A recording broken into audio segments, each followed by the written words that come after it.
Dead malls have always been an interesting phenomenon, and with the rise of Amazon and other online sellers, they've become more and more prevalent. And we're going to go back to Randall Park Mall and talk about its time as a dead mall. If you guys don't know, a dead mall is basically a mall that's lost a lot of its stores, that's still technically open, but the vibe on the interior is horrible. There's really no one in it, but it's, kind of hanging on by a thread. And that's what happened to Randall Park Mall. And then it did go abandoned for multiple years. It's kind of one of the more famous abandoned places in Ohio, originally opening back in 1976, closing in 2009, and it had 200 stores at its peak, including 7 anchor stores. Normally, when you talk about giant malls, they have around 4 corner anchor stores. This one had 7 total anchor stores and 2 floors. The plans to build the mall started back in the 1960s, and Randall Park Mall opened on August 11th, 1976. Upon its opening, the mall had 5 anchor stores: Sears, J.C. Penney, The May Company, Higbee's, and Horne's. Randall Park claimed the title for the world's biggest mall when it opened, but unfortunately that title did not last very long. So there's a little fun fact. At one point, North Randall, Ohio, had the world's biggest mall. Pretty crazy. Great Northern Mall on the west side suburb of North Olmsted opened at about the same time as North Randall, and nearby Euclid Square Mall also was a product of the mid-1970s building boom for malls, and also Euclid Square Mall is another dead mall. When it opened, Randall Park also had a 3-screen cinema.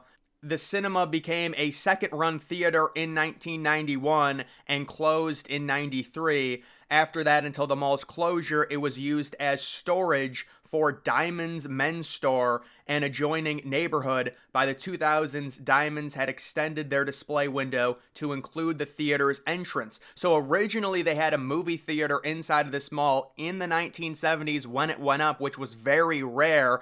A lot of the times you'll see the giant malls add on and build up a cinema. In the early 2000s, a lot of times that's what happened, but with Randall Park, they originally opened with a movie theater, and it closed in 93, and it kind of turned into part of storage for another store. That's got to be kind of a spooky thing there, just kind of an eerie, empty movie theater that's being used as storage. The mall's decline started back in the mid-1990s, and in 1995, the mall's occupancy was 73%, which was well below the national average of 85%. However, by 2000, the figure had reached 92%, fostering hopes of a full recovery for the mall. The first anchor store to close at the mall was Horne's, which closed when the chain filed for bankruptcy in 1992. That same year, Higbee's was renovated into Dillard's, and in 1993, the May Company became Kaufman's.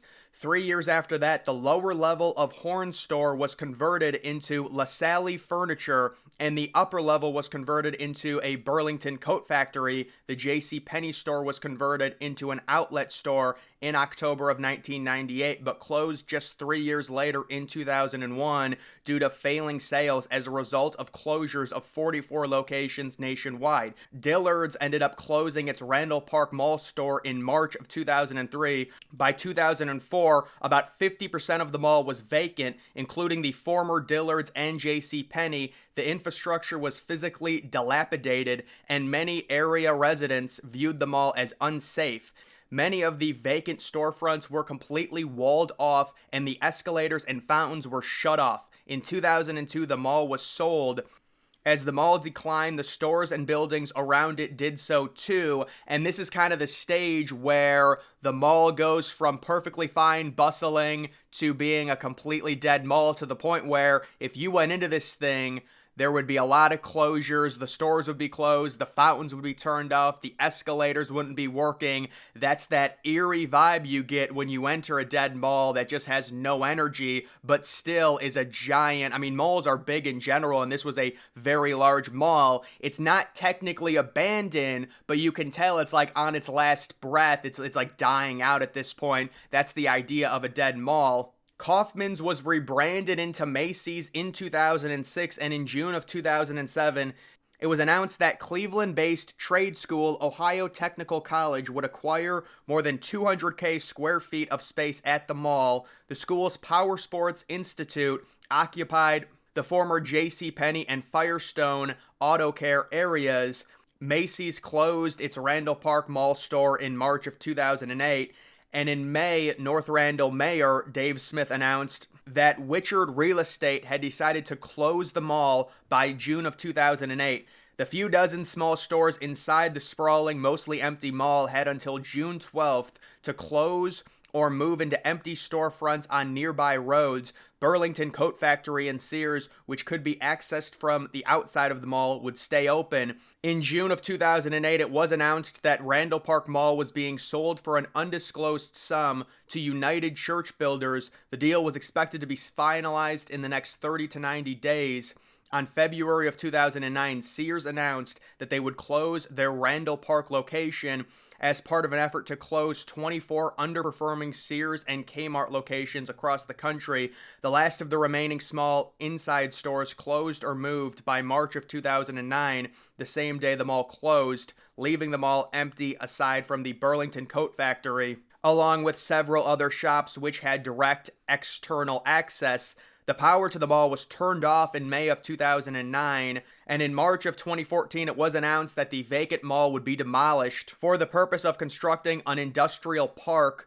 Demolition of the mall began in late 2014, and in January of 2015, the Burlington Coat Factory closed. So this mall was basically abandoned for a 5-year span, and there's some amazing photographs of the interior throughout that time, because that is a long time of a giant mall being abandoned.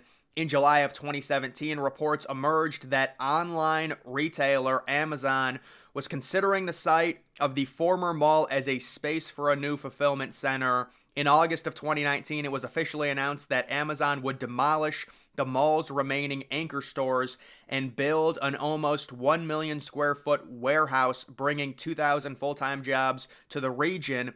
All of the remaining anchor store buildings were demolished in August of 2017, except for the former Sears, and Amazon opened the facility in 2018. So that is the story of the dilapidated, dead Randall Park Mall, which started declining all the way back in the mid-1990s, experienced a little bit of a rebirth late in the 90s, and then went through a total dead mall phase in the early 2000s from about 2002 to 2009. It closed in 2009.